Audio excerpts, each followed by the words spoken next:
Marie-Madeleine, la pécheresse pardonnée, ne sort pas de nulle part. Elle est aussi la sœur de Marthe et de Lazare, deux amis de Jésus. On la retrouve donc à Béthanie, tandis que Jésus fait une halte avec ses disciples dans cette famille qu'il affectionne tant. Marthe reçoit. Alors que ce soit au fourneau ou au service, elle ne chôme pas. Elle est partout à la fois, et ça se comprend. Mais où se trouve Marie pour donner un coup de main à sa sœur?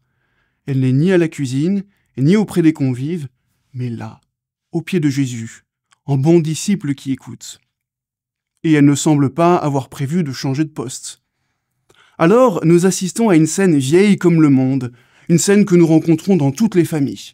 On se plaint que monsieur ou madame, la petite sœur ou le grand frère se prélassent dans un coin en nous laissant tout faire.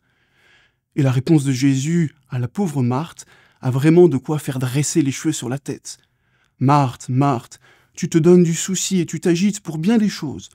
Une seule est nécessaire. Marie a choisi la meilleure part.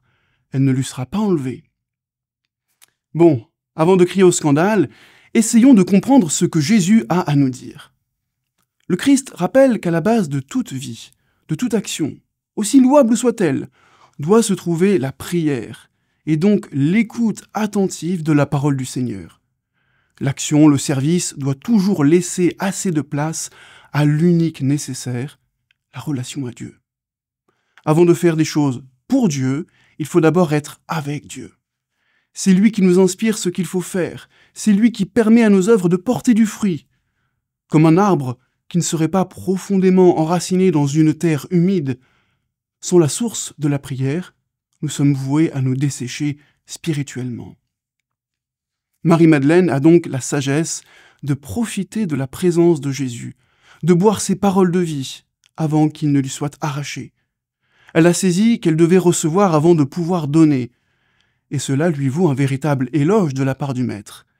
Marie a choisi la meilleure part, elle ne lui sera pas enlevée. Cela signifie au passage que la part de Marthe est bonne, elle sert le Seigneur, ce n'est pas rien. Mais il y a une part qui est meilleure encore, celle qui fonde sa vie sur l'écoute de Dieu. Voilà qu'après une vie tumultueuse et loin de Dieu, Marie-Madeleine s'assied enfin aux pieds de son Seigneur.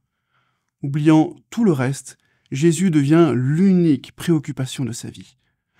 Comme si, 13 siècles avant Catherine de Sienne, Marie-Madeleine avait entendu le Christ lui dire « Pense à moi, et je penserai à toi ».